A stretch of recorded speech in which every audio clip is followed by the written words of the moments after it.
From Strategic Culture, Reading first reports that American CIA Chief Mike Pompeo held secret talks with North Korean leader Kim Jong-Un on April 1. One might be forgiven for thinking it an April Fool prank.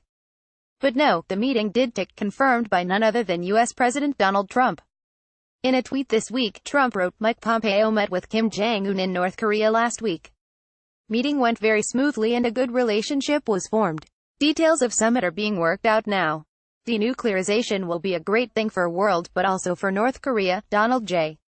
Trump, at Real Donald Trump, April 18, 2018. Pompeo, who is awaiting confirmation of his new post as Secretary of State before the Senate later this month, is known for his hawkish foreign policy views. As CIA chief, he notoriously said that he wanted to make the feared quasi-paramilitary organization even more vicious. Now Pompeo is serving as a peace tribune to North Korea, which until recently he has taken a confrontational stance towards. When he was nominated last month to take over from outgoing Rex Tillerson at the State Department, some observers expected the surprise rapprochement between the Trump White House and the North Korean leader would be subsequently nixed. Pompeo, and the advent of John Bolton as Trump's national security advisor, personify the neocon faction in Washington. The emerging fact that Pompeo met in person with Kim Jong-un in Pyongyang and that the pair apparently formed good relationship seems a rather dizzying revelation. It was the highest-level meeting between a senior American official and a North Korean leader since 2001. Then Secretary of State Madeleine Albright, from the Bill Clinton administration, met with Kim Jong-il, the father of the state's current leader.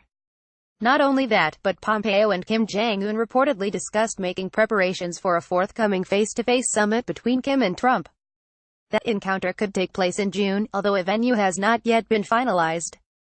It would be an unprecedented breakthrough and the first time a sitting American president has ever met a North Korean leader.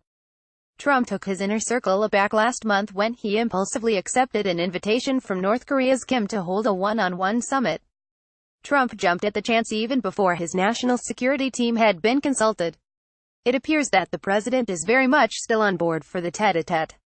This is a startling turnaround in bilateral communications. During Trump's first year in office, he frequently used incendiary rhetoric towards North Korea, disparaging Kim as Little Rocket Man, and threatening to use overwhelming military force against the Northeast Asian nation over its clandestine nuclear weapons program. For his part, Kim was none too shy about firing back the rhetoric at Trump, mocking the American leader as an old dotard, and threatening to strike the U.S. mainland with nuclear ballistic missiles. It is not confirmed if North Korea has reached the capability to hit North America with nuclear warheads. But it seems that Kim's newfound willingness to engage in diplomacy with the U.S. may be prompted by a sense of strength from having achieved that nuclear threshold. Advertisement. Others would say that the ratcheting of U.S.-led economic sanctions under Trump has forced Pyongyang to the negotiating table. Whatever the exact motive force, the upshot is that the American and North Korean leaders are willing to talk.